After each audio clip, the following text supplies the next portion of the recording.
ভোটের আগে red road কি নামাজের মঞ্চ নাকি তৃণমূলের রাজনৈতিক রণক্ষেত্র? পবিত্র ঈদের সকালে সম্প্রীতির বার্তার বদলে কেন ঝরল প্রতিহিংসার ভাষা? নিজের স্বার্থে কি মুখ্যমন্ত্রী আজ বাংলার হিন্দুদের অস্তিত্বকেই চ্যালেঞ্জ জানাচ্ছেন? আজকের বিশ্লেষণটি শেষ পর্যন্ত দেখুন, কারণ আজ আমরা পর্দাফাশ করব সেই রাজনীতির যা একসময় যোগেন মণ্ডলকে ধ্বংস করেছিল আর আজ বাংলাকে একই পথে নিয়ে যাচ্ছে। নমস্কার, আমি স্বাতি। মাধ্যম ইউটিউব চ্যানেলের আরো একটি ভিডিওতে আপনাদের স্বাগত জানাই। রমজান মাস শেষে দেশ জুড়ে পালিত হলো খুশির ঈদ। রেড রোডে পশ্চিমবঙ্গের সব থেকে বড় জমায়েত হলো ঈদকে কেন্দ্র করে। প্রতিবারের মতো এবারেও সেখানে উপস্থিত ছিলেন মুখ্যমন্ত্রী মমতা বন্দ্যোপাধ্যায়। কিন্তু পবিত্র ঈদের নামাজকে কেন্দ্র করে তিনি যে বক্তব্য রাখলেন এবং সেখানে যা ঘটলো তা পশ্চিমবঙ্গ বা দেশবাসী হিসেবে দেশের নিরাপত্তার জন্য মোটেই সুখকর নয়। ধর্মীয় মঞ্চকে কার্যত রাজনৈতিক রণক্ষেত্রে পরিণত করলেন মুখ্যমন্ত্রী। শুধু বিরোধী পক্ষকেই হুমকি চমকি দিলেন তা নয়, তার বক্তব্যে পরোক্ষে আঘাত এলো দেশের যুক্তরাষ্ট্রীয় কাঠামোতেও। দেখুন, আমাদের মাথায় রাখতে হবে, নির্বাচনের আগে এটাই ছিল সব থেকে বড় মুসলিম জমায়েত, আর এই সুযোগ হাতছাড়া করতে চাইলেন না মমতা বন্দ্যোপাধ্যায়।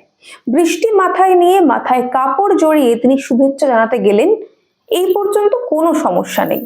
কিন্তু এরপর তিনি যা করলেন তা একজন প্রশাসকের পক্ষে শোভা পায় না। ঈদের মঞ্চ থেকে তিনি বিজেপিকে চোর গুন্ডার দল বলে আক্রমণ করেন। এমনকি প্রধানমন্ত্রী নরেন্দ্র মোদীকেও তিনি কুরুচিকর ভাষায় বিঁধলেন। অবশ্য এ নিয়ে অবাক হওয়ার কিছু নেই। হুমকি আর কুকথা ছাড়া ইদানিং মুখ্যমন্ত্রীর মুখ থেকে অন্য কোনো ভাষাই আর বের হয় না। মজার বিষয় হলো, সারা বছর যারা বহিরাগত তকমা আর বাঙালি আবেগের তাস খেলে, রেড রোডের মঞ্চে গিয়ে সেই মুখ্যমন্ত্রী অনর্গল ভাঙা হিন্দিতে বক্তৃতা দিলেন। তৃণমূল সাংসদ মহুয়া মৈত্র বলেছিলেন, যারা তৃণমূল করে না তারা নাকি বাঙালি নয়। তাহলে ঈদের দিন রেড রোড থেকে হিন্দিতে সম্বোধন করাটা কোন বাঙালিয়ানা? ভোট ব্যাংকের স্বার্থে তখন কি উর্দু ভাষীরা আর বহিরাগত থাকে না?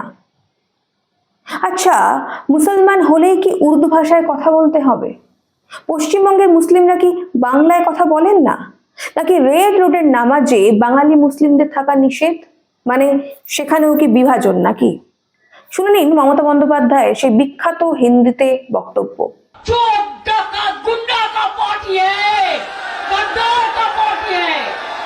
जो बंगाल को टारगेट करे वो जहन्नम में जाए। मुद्दा लाख बुरा चाहे तो क्या होता है? वही होता है जो मंदिर खोदा होता है कि हमारा दिल में तमन्ना है, सार पड़ोस का तमन्ना आज हमारा दिल में है। देखते हैं जोर किसका, बाजू एक दिल में है। আসলে আজকে রকম সকম দেখে মুখ্যমন্ত্রীর আমার একটা কথাই মনে হচ্ছিল, ওই ব্রিটিশদের কাছ থেকে ডিভাইড অ্যান্ড রুল পলিসিটা খুব ভালো শিখেছেন মমতা বন্দ্যোপাধ্যায়। সব থেকে উদ্বেগের বিষয় হলো, রেড রোডে নামাজ থেকে সেই অঞ্চলে ওড়ানো হলো প্যালেস্টাইনের পতাকা। ভারতের মাটিতে দাঁড়িয়ে ভারতের পররাষ্ট্র নীতিকে উপেক্ষা করে এই ধরনের পদক্ষেপ কি গভীর কোনো চক্রান্তের অংশ নয়? যখন পাকিস্তান আফগানিস্তানের হাসপাতালে বোমা মেরে নিরপরাধ 400 মানুষকে মেরে ফেলে, তখন তো কই এদের দরদ উঠলে ওঠে না। আবার পাকিস্তানের সেনাপ্রধান আসিফ মুনির সোজা ভাষায় যখন বলে দেন যে পাকিস্তানে থেকে যারা ইরানকে সমর্থন করবে তাদের ধরে সোজা ইরানে পাঠিয়ে দেওয়া হবে, কই তখন তো কারোর মুখে নিন্দা বাক্য শোনা যায় না। এই তো দিন কয়েক আগেই করাচিতে পাকিস্তান সেনাবাহিনী বেশ কিছু পাকিস্তানি শিয়া মুসলিমকে গুলি করে জাহান্নামে পাঠিয়ে দিয়েছিল ইরানকে সমর্থনের করে রাস্তায় নামার জন্য। কই তাদের নিয়ে তো কোনো বার্তা দেয় না কেউ। এসব নিয়ে তো মুখ্যমন্ত্রী মমতা বন্দ্যোপাধ্যায়ের কথা বলার কোনো হিম্মত নেই। তাহলে এই পুরো যে বিষয়টা হলো রেড রোডে নামাজ কেন্দ্র করে, পুরোটাই কি সুপরিকল্পিত রাজনৈতিক চাল? কেবলমাত্র ভারতের সুপরিকল্পিত সফল বিদেশ নীতিকে ডিরেল করার জন্য? হিজাব পরে নাটক করার আগে মমতা বন্দ্যোপাধ্যায় ঠিক করে নেওয়া উচিত তিনি আসলে কাদের সমর্থন করছেন, মুসলমানদের নাকি পাকিস্তান পন্থীদের। মুখ্যমন্ত্রী কি ভুলে যাচ্ছেন ইতিহাস কাউকে ক্ষমা করে না? আজ যেভাবে তিনি হিন্দুদের বিরুদ্ধে ক্রমাগত বার্তা দিচ্ছেন, কখনো বলছেন আমরা আছি তাই তোমরা ভালো আছো, কখনো দুর্গাপুজো সরস্বতী পুজো বন্ধ হচ্ছে, কখনো হিন্দুরা ঘর ছাড়া হচ্ছে, তার কারণ চরম তুষ্টিকরণ, আর তার পরিণতি কিন্তু ভয়াবহ হচ্ছে। ইতিহাসের পাতায় যোগেন মণ্ডলের কথা মনে পড়ে। তিনিও একসময় নিজের কার্যসিদ্ধির জন্য বৃহত্তর হিন্দু স্বার্থের বিরোধিতা করে ক্ষমতার নেশায় বুঁদ হয়ে মুসলিম লীগের হাত ধরেছিলেন, পাকিস্তানের পক্ষে সওয়াল করেছিলেন, হয়তো ভেবেছিলেন পাকিস্তানি মুসলিমদের পাশে থাকলে তার গোষ্ঠীর স্বার্থ রক্ষা হবে। কিন্তু পরিণতি কি হয়েছিল? সেই পাকিস্তানি তাকে ছুঁড়ে ফেলে দিয়েছিল। হিন্দুদের স্বার্থ জলাঞ্জলি দিয়ে শেষ পর্যন্ত নিঃস্ব বন্ধুহীন অবস্থায় তাকে পাকিস্তান ছেড়ে পালিয়ে আসতে হয়েছিল এই ভারতের মাটিতে। মমতা বন্দ্যোপাধ্যায় বর্তমানে হিন্দু বিরোধী এবং চরম তুষ্টিকরণের রাজনীতি করছে, এবং আমার ধারণা তার এই পুরো রাজনীতি সেই পতনেরই সংকেত দিচ্ছে, যেটা যোগেন মণ্ডল ফেস করেছিল সেটাই। তুষ্টিকরণ করে সাময়িক ক্ষমতা পাওয়া যায়, কিন্তু ইতিহাসের আস্থা করে নিক্ষিপ্ত হওয়া থেকে বাঁচা যায় না।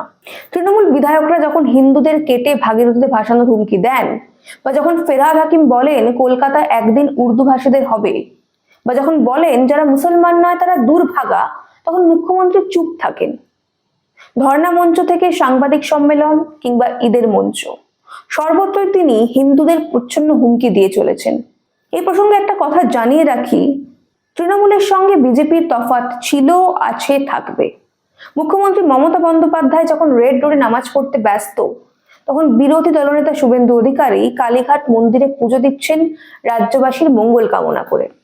মুখ্যমন্ত্রী মমতা বন্দ্যোপাধ্যায় রেড রোড থেকে উস্কানিমূলক মন্তব্য দিচ্ছেন, আর তার বিরোধিতা করছেন রাজ্য বিজেপি সভাপতি শ্রমিক ভট্টাচার্য। এই রাজ্যে হিন্দুদের কথা যদি কেউ ভাবে, যদি কোনো দল ভাবে, সেটা কেবলমাত্র বিজেপি। তাই এক মাস পর বোতাম টেপার আগে আপনারাও ভাবতেন, এই তুষ্টিকরণের রাজনীতিতে আগামী দিনে বাঙালি হিন্দুরা নিজ ভূমে পরবাসী হবে না তো? নিজের বিবেকের কাছে প্রশ্ন করে তবেই ভোট দিতে যাবেন। আপনাদের কি মনে হয়, মমতা বন্দ্যোপাধ্যায়ের এই তুষ্টিকরণ বা তুষ্টিকরণের রাজনীতি কি বুমেরাং হয়ে যাবে 2026-এ? জানান আমাদের কমেন্ট করে। আজ এই পর্যন্তই, দেখা হবে পরের একটি ভিডিওতে। ততক্ষণ পর্যন্ত সঙ্গে থাকুন, দেখতে থাকুন মাধ্যম।